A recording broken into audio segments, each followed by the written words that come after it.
No. Oh, no, no, no, that's not possible. That is not possible. I barred the door. I swear it, I barred the door an hour ago. I wedged my heavy oak reading chair right under the handle. The metal of the handle is resting against the solid back of the chair. It weighs a ton. No one else is home. My wife is out of town visiting her sister. The dog is with her. The house is empty. It has to be. So how can anyone be at my door? My office door, on the second floor of my own house. It found me. Oh God, it found me. It's not a person. It can't be. Okay. I need to think. I don't know how much time I have. If anyone finds this, if anyone is listening to this recording, my name is Arthur Finch. I'm a historian, or I was. Now, I don't know what I am. But if I don't make it through the night, you have to know what I found. You have to understand why this is happening. This isn't just about me. My life is insignificant in the grand scheme of this. This is about a truth that has been buried for over a century, a truth that is angry it's been disturbed, a truth that is now standing right outside my door. It all started with a name we've all heard, a name that has echoed through history, a nursery rhyme for nightmares, a name that has become synonymous with terror itself, Jack the Ripper. It wasn't the murders that drew me in, not at first. As a historian, I was initially drawn to the societal impact, the way the killings in the autumn of 1888 shattered the veneer of Victorian propriety. But my focus shifted. I became obsessed with the silence that followed, the perfect, taunting, eternal silence of an unsolved mystery, the greatest whodunit in human history. How could a man commit such atrocities in a crowded city and simply vanish? It felt impossible. It felt wrong. I believed the answer had to be there, somewhere in the archives hidden in plain sight. But the deeper I went, the more I read, the more I realized the horror wasn't in the violence itself, but in the cold, calculating intelligence behind it. The calculating mind that played the entire city of London, the police, the press, and a century of investigators for absolute fools. Our only glimpse into that mind, our only direct line, are the letters. The hundreds of letters that were sent to the police and news agencies, all claiming to be from the killer. The vast majority were cruel pranks, the work of cranks and opportunists looking for a moment of grim fame. But three were different. They had a chilling ring of authenticity, a darkness that felt earned. The famous Dear Boss letter, the one that arrived on September 27th, the one that gave the monster its immortal stage name. The mocking Saucy Jackie postcard, sent on October 1st, a direct taunt to the authorities on the day of the double event. And the most terrifying of all, the From Hell letter, which arrived on October 16th in a small box addressed to George Lusk of the Whitechapel Vigilance Committee, a box that contained half a human kidney, preserved in alcohol. For over a century, the academic debate raged. Were they real, or were they a brilliant, cynical hoax by some journalist looking to create a sensation? Most modern experts, the serious ones, lean towards hoax, particularly for the Dear Boss letter. It's the safer, more rational explanation. It puts the story back in a box you can understand. But rationality, I've learned, has no place in this story. I believed there was something more there. An intuition, a deep, gnawing feeling that we were all missing the point. I thought, what if they're not just letters, but a map? A psychological map.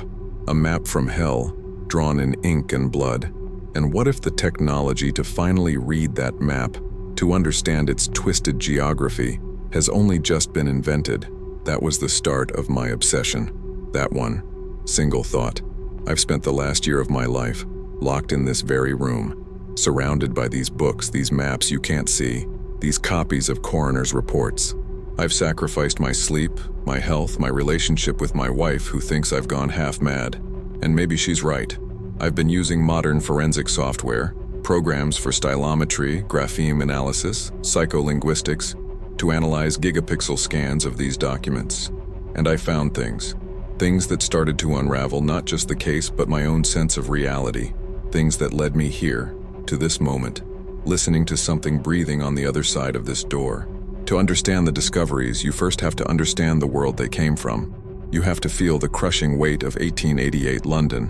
Whitechapel wasn't just a poor neighborhood. It was a wound on the face of the world's greatest empire, a labyrinth of squalid, unlit alleyways and courtyards choked with the smoke of coal fires and the stench of human misery. A place where over 1 million souls were crammed into housing that was unfit for animals, where disease was rampant and life was brutally short. The gaslights did little to pierce the thick yellow fog, the pea super that clung to the streets, a perfect cloak for any predator. This was the environment that created Jack the Ripper. It was a place that allowed him to exist. The police force, the Metropolitan Police, were a new and often ridiculed institution. They were overwhelmed, understaffed, and utterly out of their depth. This was an age before forensic science. Fingerprinting didn't exist for criminal identification. DNA was a century away. Criminal profiling was a parlor game. Their primary method of investigation was going door to door, interviewing potential witnesses in a transient population of over 1 million people, most of whom distrusted the police intensely.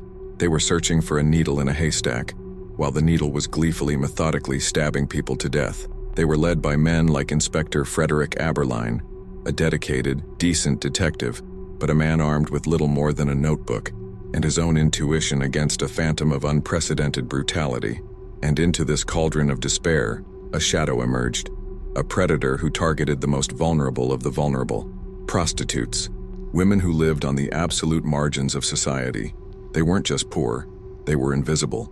Women who sold their bodies for a few pennies to afford a bed for the night in a squalid lodging house, often sleeping in rooms with a dozen other people. They were women who wouldn't be missed, or so the killer thought, but we must remember their names. They were more than just victims. There was Mary Ann Nichols, Polly. She was 43, a mother of 5 who had fallen on hard times after her marriage collapsed. She was known to be a drinker, but also a woman who tried, a woman who had been in and out of the workhouses, a place of last resort. The night she was killed, August 31st, she was turned out of her lodging house because she didn't have the 4 pence for a bed. She told the deputy, "I'll soon get my DOS money. See what a jolly bonnet I've got now." She was seen walking the streets alone shortly before her body was found in Bucks Row. She was the first, the one that set the pattern. Then just over a week later, on September 8th, there was Annie Chapman, Dark Annie. She was 47, a widow who had also struggled with alcohol after the death of her husband and the tragic loss of her daughter to meningitis. She was known to be intelligent, but frail from years of poor nutrition. She was seen arguing with another woman over a coin she was meant to pay a man named Harry, presumably a pimp. Her body was found in the backyard of 29 Hanbury Street. The mutilations were far more severe than Polly's. The killer was evolving. He had taken her uterus. The night of September 30th became known as the double event. First, Elizabeth Stride, Long Liz, a 44-year-old Swedish immigrant with a tumultuous past. She was seen earlier in the evening with a man, a gentleman with a flower pinned to his coat. Her body was found in Dutfield's yard. Her throat was cut, but there were no other mutilations. The consensus is that the killer was interrupted. This interruption likely enraged him because less than an hour later, he found his second victim of the night, Catherine Eddowes.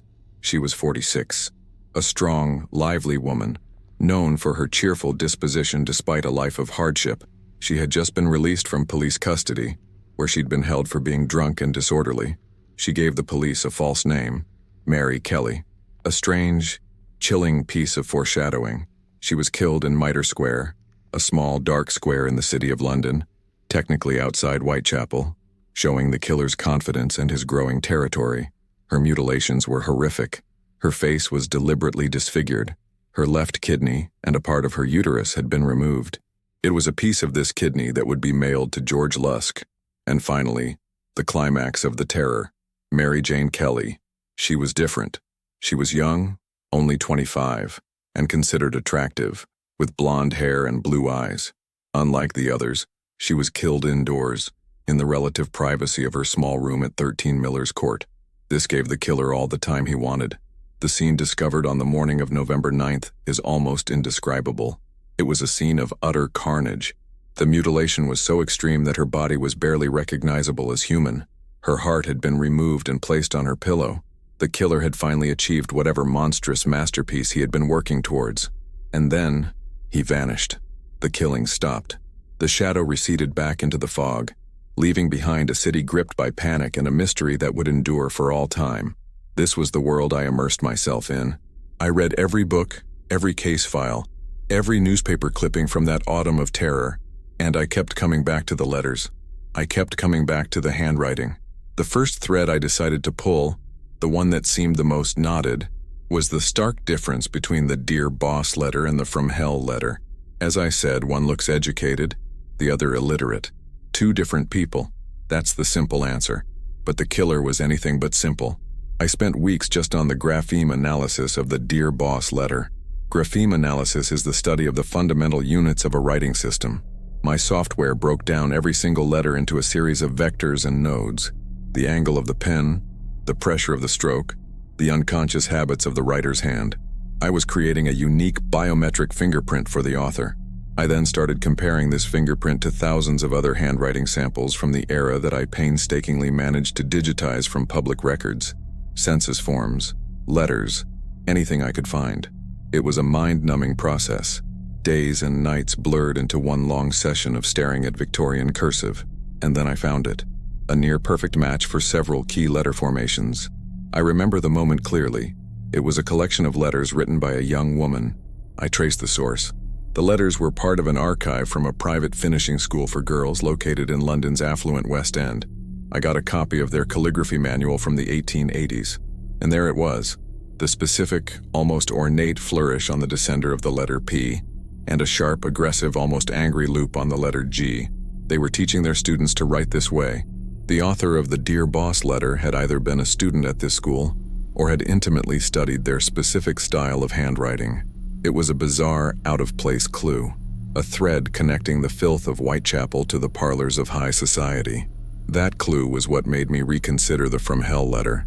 It was so different, so crude, but if the killer was a chameleon, capable of mimicking a high society script, he was certainly capable of faking an uneducated one. I turned to a different tool, stylometry. This is the heavy artillery of forensic linguistics.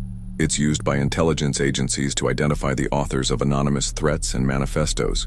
It ignores the visual style of the writing and instead analyzes the deep, unconscious patterns of the author's mind, the rhythm of their sentences, their preference for certain words over others, their unconscious use of commas and conjunctions, the patterns you cannot fake because you are not even aware you have them. I fed both letters into the program. The first run was inconclusive, a 60% match.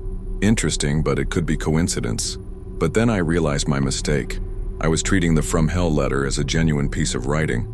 But what if it wasn't? What if the illiteracy itself was a costume? I adjusted the parameters. This was a feature of the software I'd never used. It was designed to detect linguistic masking. I told the software to look for patterns of faked simplicity, to identify where naturally complex sentence structures were being deliberately and consistently broken down into simpler ones. I told it to look for a ghost grammar hiding beneath the surface of the crude text. I ran the analysis again. The process took hours. It felt like the computer was thinking, weighing, considering. I couldn't leave the room. I just sat there, watching the progress bar crawl across the screen. My heart was pounding in my chest. The analysis finished. A small window popped up on my screen. It said, "Linguistic masking detected. Confidence high." And then it gave me the new comparison score, a number that I will never forget, 97.3%. A statistical certainty. The same mind, the same man wrote them both. And in that moment, sitting alone in the dark, the first wave of real, profound fear washed over me. This wasn't a case study anymore. I was unmasking a phantom. And I had the terrifying feeling that in the darkness, the phantom was starting to look back at me. This realization led me back to the most gruesome piece of evidence, the kidney. That half a kidney, sent to George Lusk of the Whitechapel Vigilance Committee, was the killer's most direct communication. The letter that accompanied it read, "From hell, Mr. Lusk, sir, I send you half the kidney I took from one woman, preserved it for you too, their piece I fried and ate it was very knees." The kidney was confirmed to be human, a left kidney, preserved in ethanol. The victim it was supposedly taken from, Catherine Eddowes, was indeed missing her left kidney, and an autopsy showed she had suffered from Bright's disease, a renal condition, a detail the doctor who examined the mailed kidney also noted. This was stunning inside information, but the real clue, the one that lay hidden for 130 years, wasn't the organ itself. It was in that single misspelled word, preserved. He meant preserved, obviously. The misspelling fit the illiterate persona he was projecting perfectly. Too perfectly, I couldn't shake it. It felt specific. So I started digging. I spent weeks, months, buried in digital archives. I read through obscure Victorian medical journals, student diaries, lecture notes from the era. I was looking for anything, any small detail about kidney preservation at the London Hospital Medical College, which was located right in the heart of Whitechapel. And then, at about 4 a.m, bleary-eyed and fueled by coffee, I found it. It was a footnote in a student's diary, dated 1887. He was talking about the different ways they preserved specimens for anatomical study, and he mentioned a specific method using a high concentration of ethanol, a technique pioneered by a certain Professor Alistair Parsons. The students, with their characteristic gallows humor, had a slang term for this method. They called it parsoning the specimen. Did you finish parsoning that liver? Yeah, I parsoned it yesterday. Parsoned. Preserved. The connection hit me like a physical blow. The leap from the slang term parsoned to the phonetic misspelling preserved is not just plausible for someone faking illiteracy. It's a mistake only someone from that exact medical circle could have possibly made. This wasn't just a random killer with a knife. This was someone with specific formal medical training. A doctor, a surgeon, or most terrifyingly, a medical student from the very hospital the victims were taken to. The wolf wasn't just in the sheep pen. He was wearing the shepherd's coat. The list of suspects, once in the thousands, had just been culled to a few dozen. The next piece of the puzzle came from the Saucy Jackie postcard. It's the most dismissed piece of evidence, often thought of as a definite hoax. But it was mailed on October 1st, 1888, the day of the double event, when both Elizabeth Stride and Catherine Eddowes were murdered in the same night. The timing was too perfect to ignore. I managed to get my hands on a spectral analysis report of the original card's ink, done by a university lab in the early 2000s. The report was dense, technical, but I forced my way through it. The ink was a standard iron gall ink, but it had trace elements of something else. Cochineal, a bright red dye made from crushed insects. It wasn't common in the cheap ink you'd buy at a local stationer's shop, but it was used extensively as a pigment by artists, particularly for watercolors. And it was also used in a purified form by medical illustrators to add color to anatomical drawings of muscles and organs. So there it was, a second, independent link, a medically trained man with the materials and skills of an artist. The profile was sharpening into a terrifyingly specific image. The Venn diagram of his identity was closing in, and as I got closer to him, I felt him getting closer to me. That's the only way I can describe it.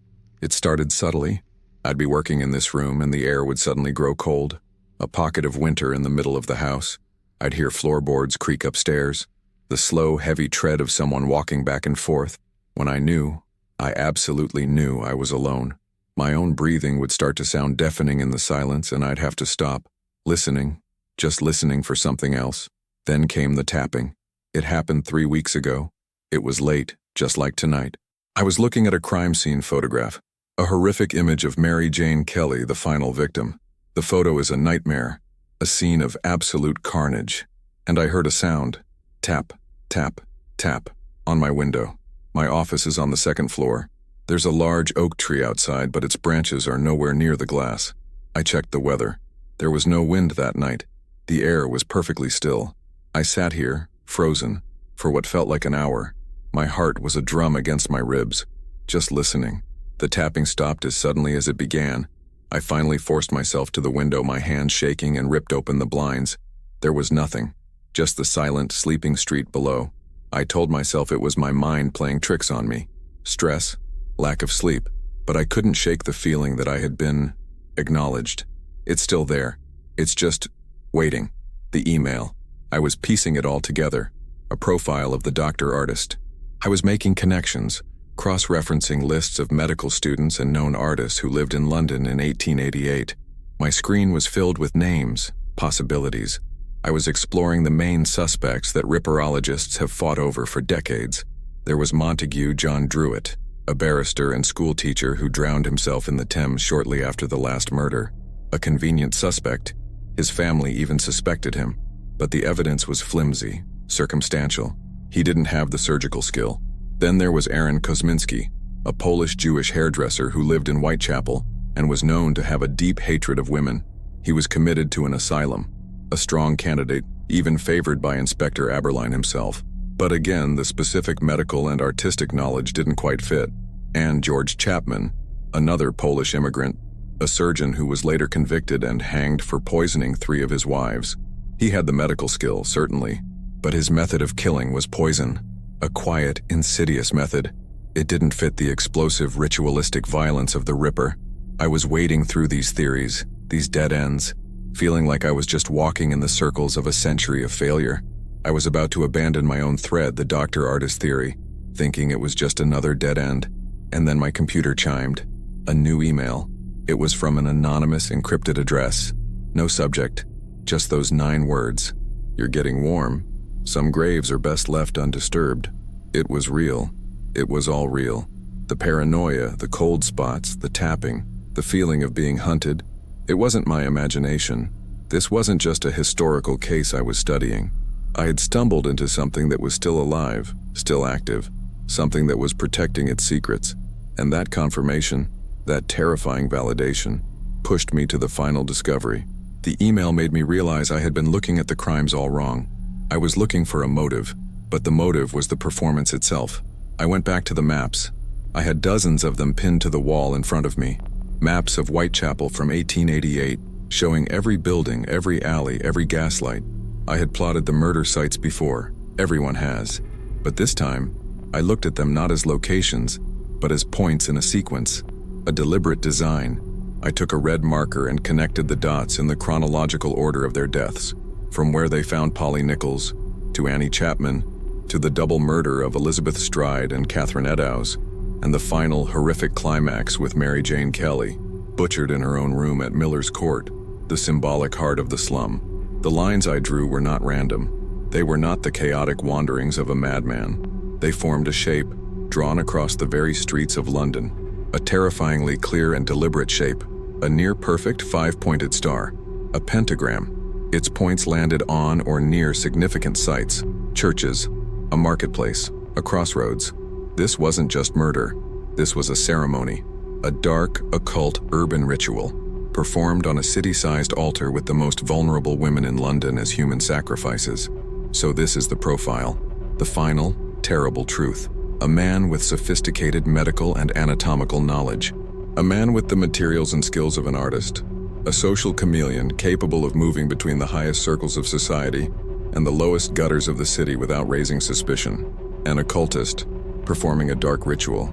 And now, we know he left behind a legacy, an organization, something that has survived for over 130 years, and is monitoring people like me, people who get too close. When you put all of these pieces together, the vast list of credible suspects, dozens of them from doctors to butchers to Polish immigrants, shrinks to just one. There is one famous suspect from that era who fits every single one of these criteria, perfectly, like a key in a lock that was built just for it. And I cannot say his name. I can't. Not just for the legal reasons, the fact that his family is still prominent, and their lawyers would destroy me. It's more than that.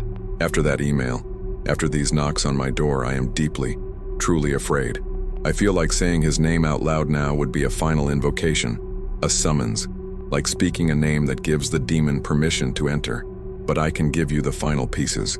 You can find him. This suspect's documented movements on the nights of the murders place him within a few hundred yards of every single victim at precisely the right times.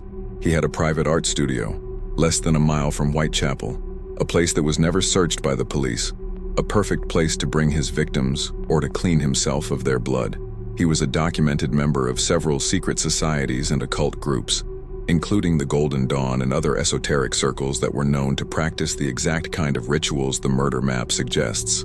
His own family, years later, tried to have him committed, citing moral insanity and depraved acts.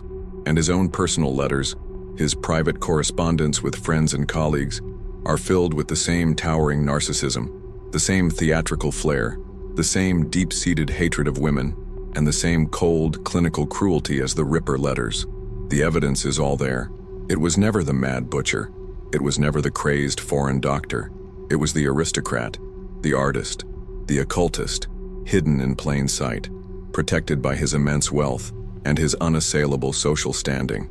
So I am leaving this with you, all of you. The jury, all the evidence, all the connections are in what I've told you. The truth is here.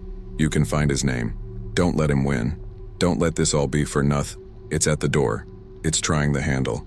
So that's the profile. The final truth. A man with medical knowledge. The skills of an artist.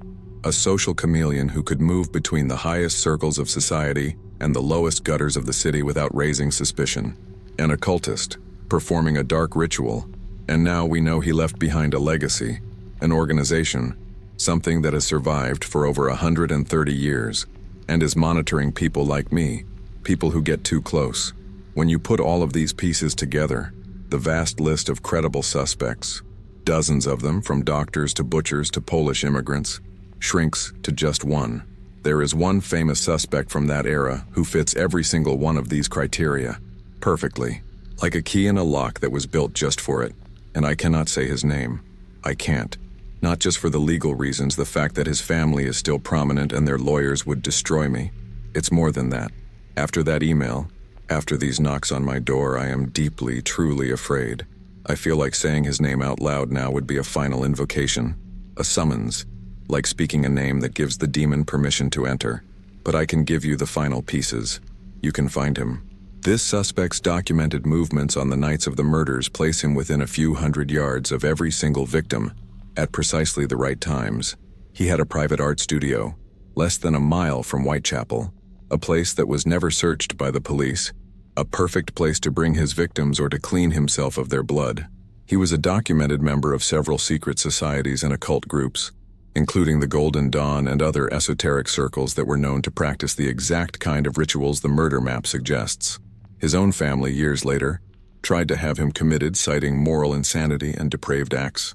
And his own personal letters, his private correspondence with friends and colleagues, are filled with the same towering narcissism, the same theatrical flair, the same deep-seated hatred of women, and the same cold, clinical cruelty as the Ripper letters.